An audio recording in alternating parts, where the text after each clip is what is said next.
Okay, guys, welcome back to part 2 of the lecture. We're going to start with vitamins today.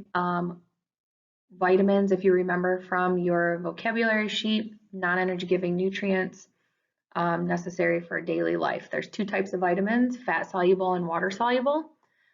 Soluble just means that it dissolves within that. So fat soluble vitamin obviously would be a vitamin that dissolves in the fat in someone's body, and water soluble would be a vitamin that dissolves in the water of someone's body.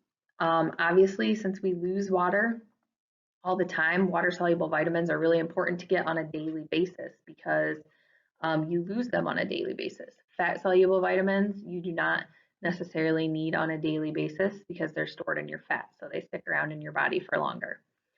Vitamin deficiency is your vocab term. We're moving on to the next slide.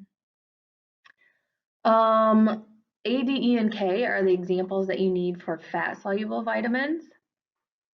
K, we talk a lot about, I think I mentioned it to you guys, helps in blood clotting and keeping the formation of your blood cells.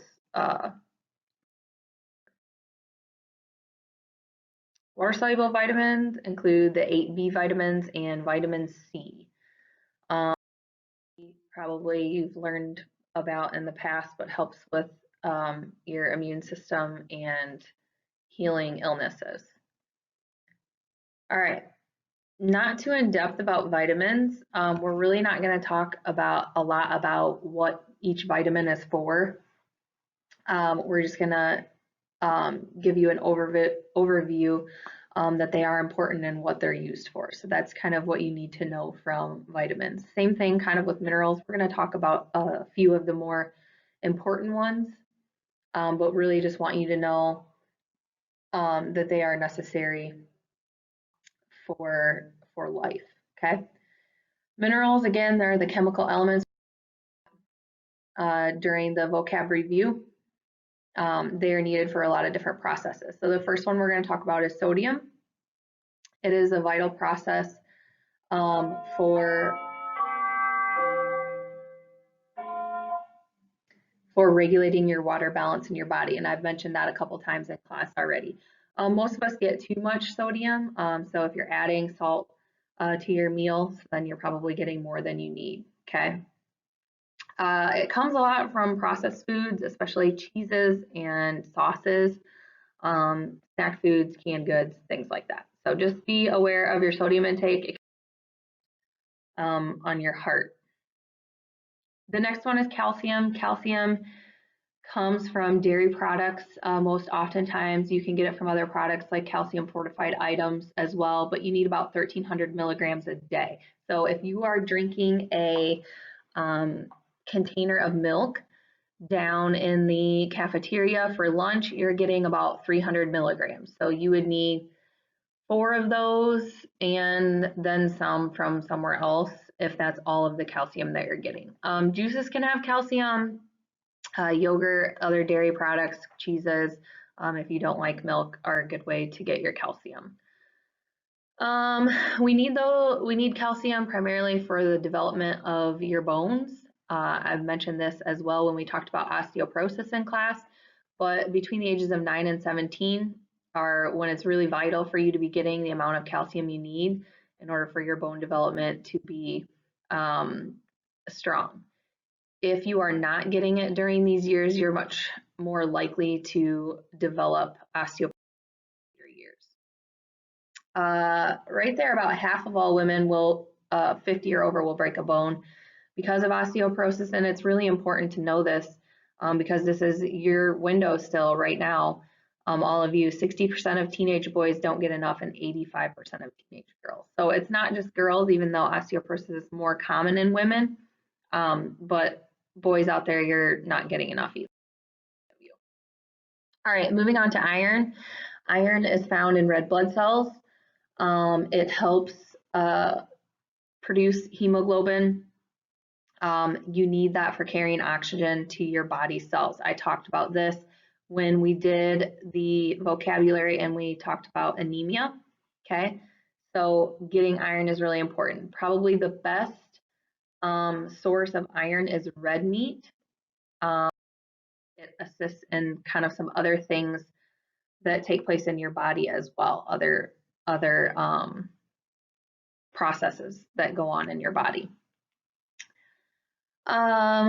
You can get iron also from fortified grains, from beans, or products that are iron fortified. Too much can be poisonous, but it's not necessarily likely, but it is one of the more common poisonings in young children. All right, moving on to water. We talked a lot about water during our vocab activity, but obviously most of you already know that you can only live a few days without water. Your body is made up of about 60 to 70% of water. You are constantly losing it. We talked about all of the ways, the sweating, the evaporation when you breathe or speak or sing, going to the bathroom, vomiting, things like that. You just cannot store water in your body like you can store fat. So it's important that you're getting enough water on a daily basis. Enough water is, again, half your body weight in ounces, okay? 9 to 13 glasses is kind of one of the newer recommendations, but I really like half your body weight in ounces because it just depends on how big of a person you are as far as how much water you need to be taking in. If you are working out or sweating or crying or you're sick, you probably need more than recommended on a daily basis. Okay, we're not going to talk about dehydration because that was one of your vocab terms, but you can always, guys, have your vocabulary sheet out or flip back to it when you're looking through these lectures, these PowerPoints, and just double check that your answers are correct. Really quickly, the U.S. Dietary Guidelines recommend, there's 3 recommendations for smart, healthy eating.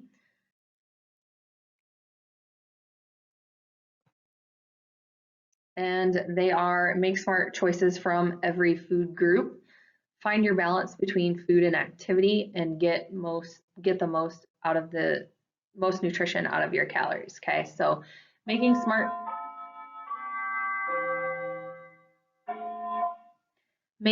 choices from every food group means, when you're eating your vegetables, you might not know this, but there are subcategories of vegetables. Hopefully you learned about this like in middle school. But you need to be conscious that you're not just getting, your other veggies in there, that you're getting your dark green leafies and that you're getting your orange vegetables and things like that. Finding your balance, obviously, your daily caloric intake depends on your activity levels. If you are highly active, 2,000 calories a day might not be enough for you. You might need to be taking in more calories than that. And vice versa. If you're very sedentary, 2,000 calories might be too much for you.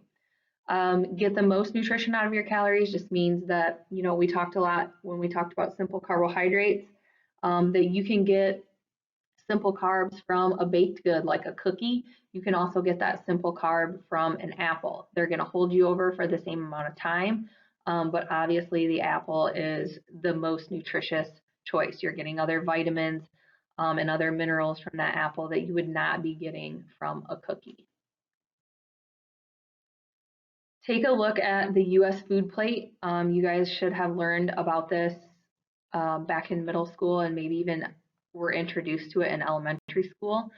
But this is just to give you guys some ideas because you're going to need to know for your daily meal plan what foods you can get from what food groups, and most of you know that already, but if you don't, this would be a good resource for you to look back to, or you can look it up online as well, in order to balance out your 3 energy giving nutrient groups for what you actually need during a day. So for example, I'm not getting enough carbs a day. I added up my calories that I'm getting of carbs and it's not enough. What do I do to insert more carbs into my diet? Well, maybe you eat more from the vegetable group because your vegetable section on your plate was really small.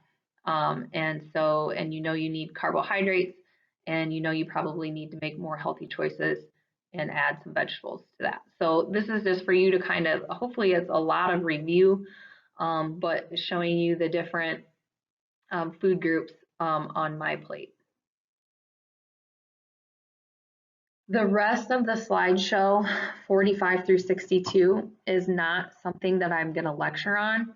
It's basically, hopefully a lot of it is review for you, or things that you know already about healthy eating choices, but some of it you might not know, or some of it you may have forgotten. So it might be good for you to look through it and just see some tips on how to get more of what you need. So for example, this first one is talking about grains. It's reminding you that half of all your grains should come from whole grains.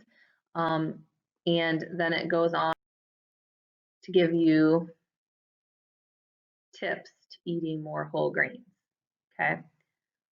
So I am just going to click through these so that you can go back to them if you need to do some review. But if you don't, then you're done with your notes, you're done with your lecture. But again, you might need these for your daily meal plan assessment. You might need to know some of this information. So I'm just going to click through these. I'm not going to talk. I'm just going to click through them so that you can go back to them and freeze on the screens if you need to.